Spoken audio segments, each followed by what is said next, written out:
All right, well, welcome back to Proven and Pursuing. This is the bonus segment. I'm here with Pastor Stephen Burrell here at Faith Baptist Church, and I want this to be a little bit more lighthearted as I served under you for a couple months last summer, and so maybe just want to talk through some stories that we might have from that, and just some things that you love personally, and that just so meet people that maybe in the area looking at pastor say, who's Pastor Stephen Burrell? Yeah. This is him. So one thing I know about you that as far as I know, and if you looked at his office, you would see it. Maybe I might get some frames later. But you love hunting, right? Yes. You love big deer hunter. Did you grow up hunting or? I did. So my dad was kind of we did some small game hunting and stuff like that. He was a big turkey hunter, my dad was. So I grew up hunting, and from the first time I ever went hunting as a kid, I just loved it. And so even still today, outside of being a child of God, Hannah's husband, Titus, Maddie, and Juniper's dad, I love to hunt. So. Okay. And where do we put hunting as in line with coffee? Well, I don't know. Yeah, that would be the ultimate. The ultimate difficult decision of my life would be if you said you can choose hunting for the rest of your life or coffee. Okay. I honestly don't know. I drink a lot of coffee. He does drink a lot. How I don't remember. At one point, was it like 8 cups a day? That you said you were drinking? at one point, well, in colder weather especially, I was drinking like between 4 and 8 cups a day. I've toned it down. This is my 4th. Okay, good. And it's half calf. Okay, that's good. So that's good. Yeah. Now you're not a coffee drinker. I am not a coffee drinker because you're not saved yet. That is right. As you see here, I'm a energy drink guy, That's but right. even the then, devil's brew right there. I need to tone it down too. So, but I will drink a vanilla ice latte. I'll be known to pick up a vanilla ice latte, which I don't. You shouldn't confess that. Yeah, which I don't consider coffee, but a lot of people be like, "Well, it's coffee." I'm like, it's halfway there. I wouldn't. I don't claim it that much, especially around real coffee drinkers like yourself. That's right. I wouldn't be honest about that. That's funny. So you love hunting, you love coffee. Are you musically? Actually, I do want to get into this. I thought about this. What was the name of the group that you almost started? Wasn't it a quartet? Hillbilly Harmony. The Hillbilly Harmonies. So probably my best friend in ministry, we met at West Coast, is a guy named Ethan LaCroix, and I just was preaching at their church in northern Alabama 2 weeks ago. But Ethan plays and sings, and so we were in a ministry team going and preaching in L.A. when I was a student in Bible college, and we would sing going back and forth. And it was all these redneck guys out in California. So yes, we had a little group called Hillbilly Harmony, and we have sang in public a handful of times, but usually it's more for comic relief than spiritual admonition. Well, I vote we bring back the Hillbilly Harmonies. Yeah. And I don't know, maybe we can sign you guys on a record. Yeah, I'd send love you on to. tour or Get something. a bus, something like that. So, so the way we connected, it's very interesting. So I got to travel on tour for West Coast 2 summers ago, I think it was. And so we came to Faith Baptist on a 4th of July weekend. Yeah. We got here Saturday. We were singing at your church on Sunday morning. And I think we were supposed to go out with you guys that night or Saturday to pass out tracts, but I don't think it worked out. So we had dinner here at the church. And then I remember Sunday morning, we were going to our respective Sunday school classes, and you had asked me, hey, do you know what you're doing for the summer? Yeah. And I was like, no, I don't know what I'm doing for the summer, or for the next summer. Obviously, I was there for tour, but the next summer I didn't have a plan for. And so I just remember you were like, okay, well, give me your contact and we'll keep in contact. And truly, like, it was kind of like, at that point, it was out of sight, out of mind. I didn't think about it at all. And then I just remember I was sitting in my dorm room, and I get this text from this number. And I don't think I'd saved your contact because all it just said is, hey, what do you think about coming and interning at my church this summer? And so, to be honest, I was like, sat there, I told my roommate, I was like, bro, I just got a text from somebody. I don't know who it is. And so then I looked up the church, and I was like, oh, and I remembered exactly where it was because, again, 4th of July weekend was pretty significant. We had more songs in our rotation. So it was just a little bit more prominent. And I remember that conversation. And the first thing I thought was, man, Georgia? Because, I mean, if you know me, you know I hate the heat. And more than the heat, I hate the bugs. That's right. And Georgia has plenty of both. And so, I just remember getting in contact with you, and then we called. And I don't know if you remember that Saturday when we called. I was sitting in a Costco parking lot. Yeah. I remember you saying something like that. Yeah, I was sitting in a Costco parking lot, and then we talked about the internship and everything. And honestly, I just was like, man, this just seems like such a good opportunity. And more than anything, I just wanted to be with a senior pastor. Mm-hmm. I interned at my church, Cleveland Baptist. You mentioned it, but it's bigger church, a lot more staff. We were youth ministry staffs, and so our interns. So being able to be with a senior pastor who didn't have staffing at the time, I think it was a lot more beneficial for me to see those things. Yeah. But what was it? So one funny story. The bug story. The bug house. The bug house. Now, well, graciously, there's a lady that had lent me. It used to be like a. It used to be like a business office. A business office, yeah. But she had made it into basically a little mini tiny home almost, and it was perfect. But I don't know. I guess I wasn't just used to them, and so it had not been occupied. It hadn't been occupied for a little bit, and so there were a little creepy crawly bugs that were going. But I just remember one night, I was like, I can't do this, and so I come in the next morning, and I don't know how dead I must have looked that morning. But you kind of looked at me, you were like, "Are you okay?" And I was like, "Pastor, I got to be honest, I'm not." So it would have been a sleepless night. Yeah, it was a sleepless night, but probably a couple sleepless nights by that time. Yeah, at least 2 or 3. But now we refer to it as the bug house, and thankfully the Lord worked it out too. I was able to stay with one of the church members, and it was a huge blessing for the rest of the summer. Now calls me her grandson, That's right. And it's the best. But there were plenty of bug encounters that we had. I still have this vision of you with the leaf blower on your back, and on one hand you're holding the handle for the leaf blower, and in the other hand you've got the wasp spray. A can of wasp spray. And I was a little nervous that you were just going to spray that wasp spray right back in your face somehow. And but anyway.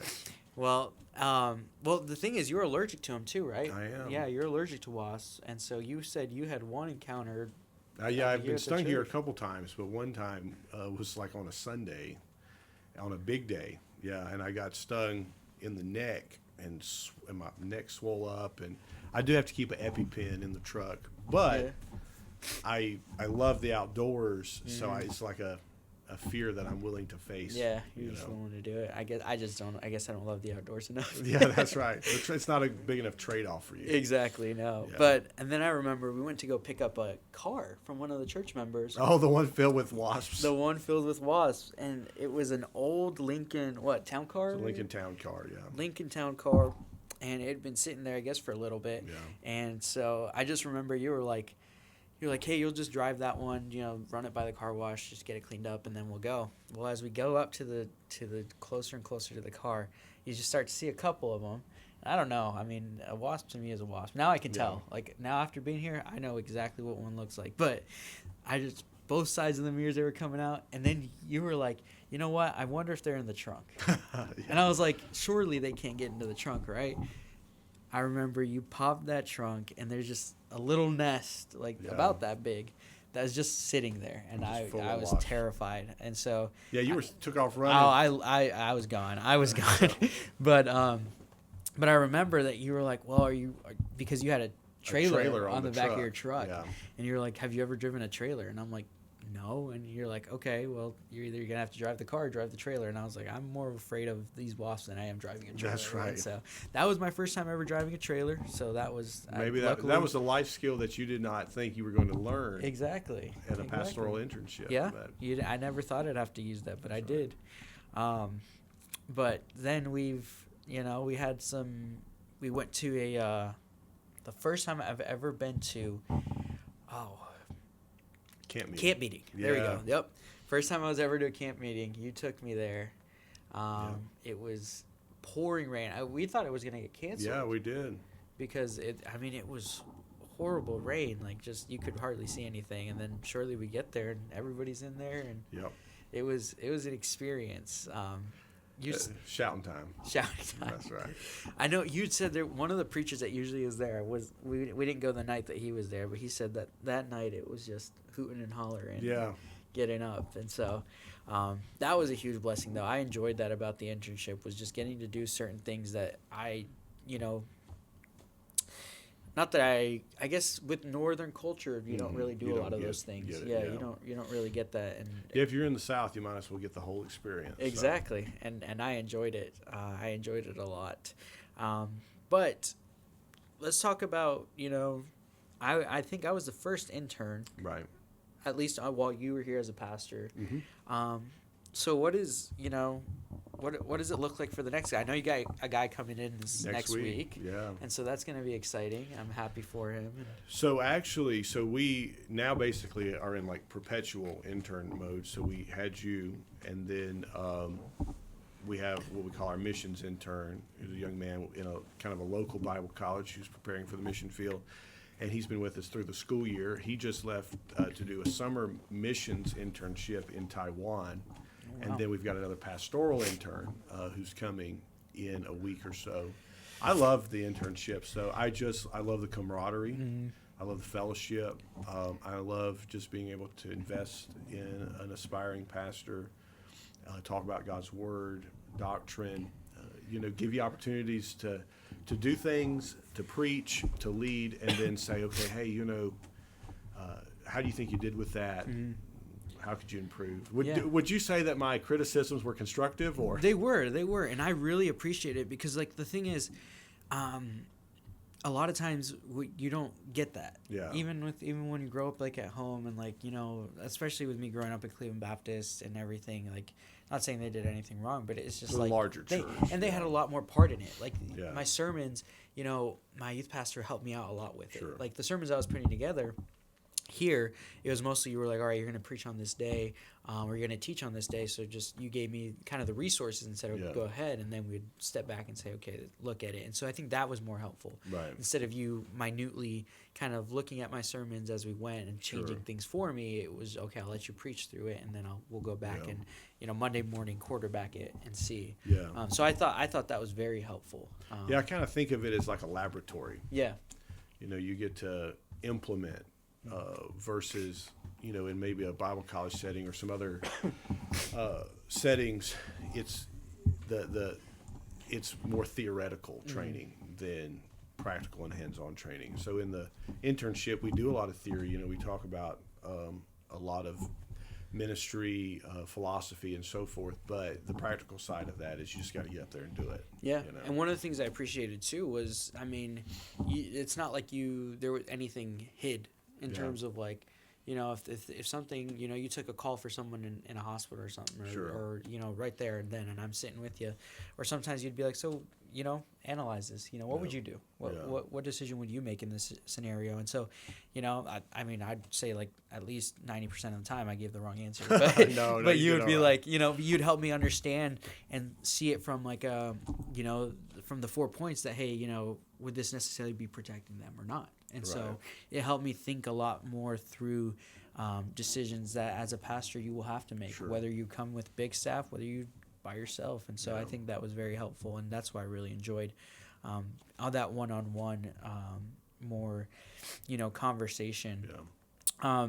So you'll be actively looking each summer for an Yeah, intern every then? summer. So if you're have an interest in pastoral internship in a smaller to medium-sized church, churches in our stage, find me on our church website. Send me an email. We have a intern application that you can fill out, a description of what we're doing, primarily looking at Bible college students, seminary students, but even guys who might not fit that stereotypical mold, they're welcome to reach out and apply. We even have a young man, he's out of town today, but a young man who feels like he's called to ministry in our church. He's a little older. He's in his mid-20s. He's actually a nurse, Jared, and but we've been doing kind of the same thing with him as sort of an unofficial intern. So yeah, love it. Yeah, It was I enjoyed my time here. I can only vouch for them and say that it was good practical ministry opportunities, and I was very encouraged by it. And the church, man, the church here just loves on you. They are sweet people.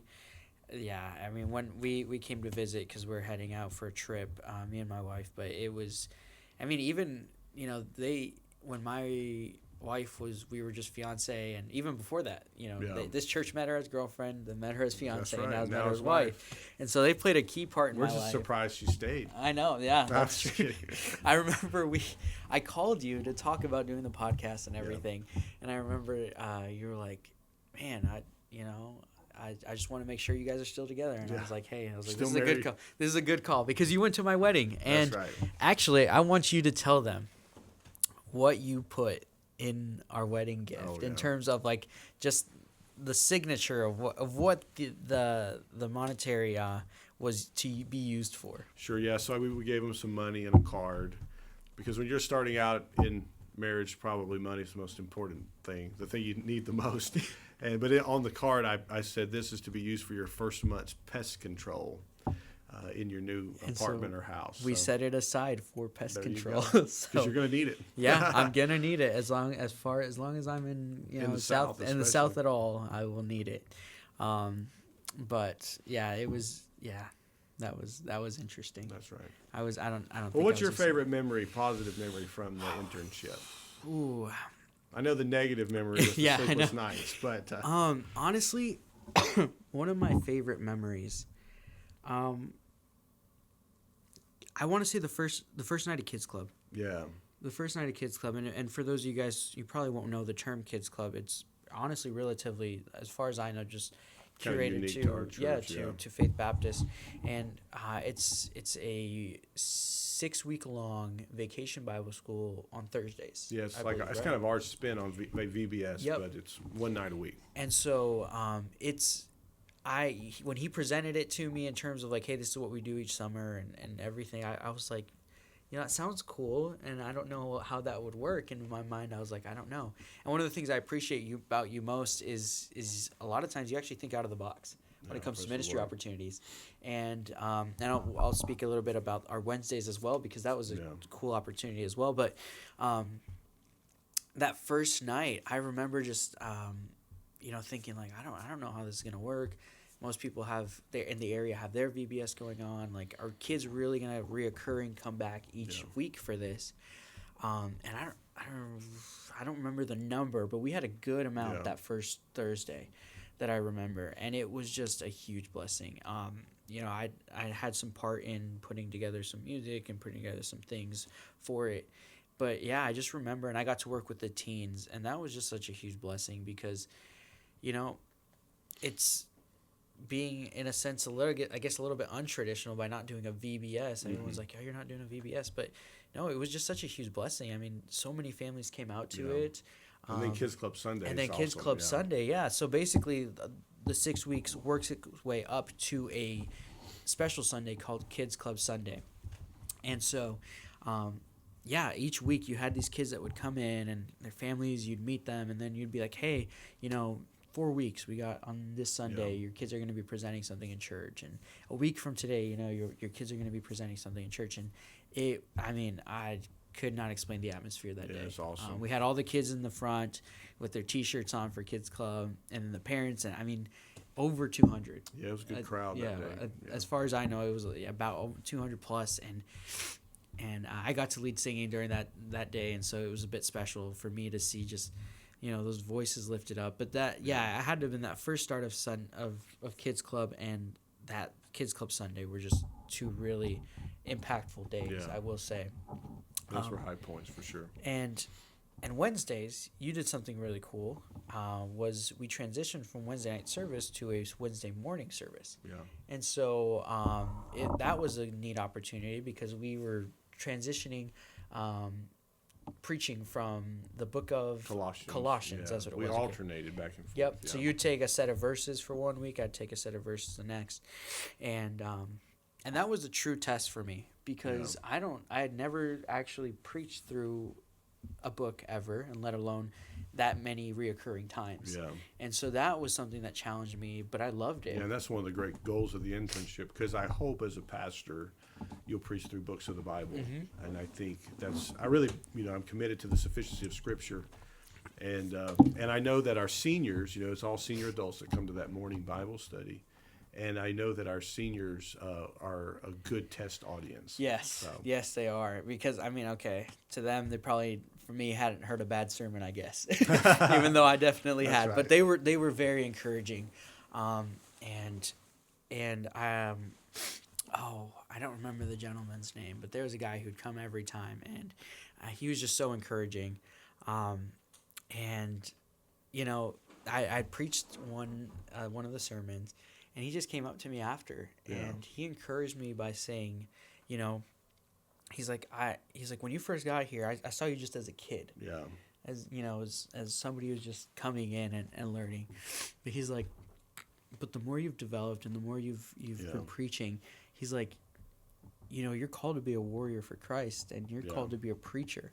And so that really spoke to me, because it was really encouraging to see, hey, even if it's minimal. Brother Doug, there we go. Yeah. Mm-hmm. Brother Doug. And what encouraged me was, even if it's minute and little, they're seeing growth in me during this internship. And I was feeling the growth, but to hear that from somebody else saying, hey, we're seeing that change. We're seeing how it's having a positive effect. It was a huge blessing to me during that summer. And so, it was very exciting. I even driving back here this morning, just so many memories were flushing of good times that we've had here. And God uses all these things to kind of form and develop us. So. Yeah, exactly.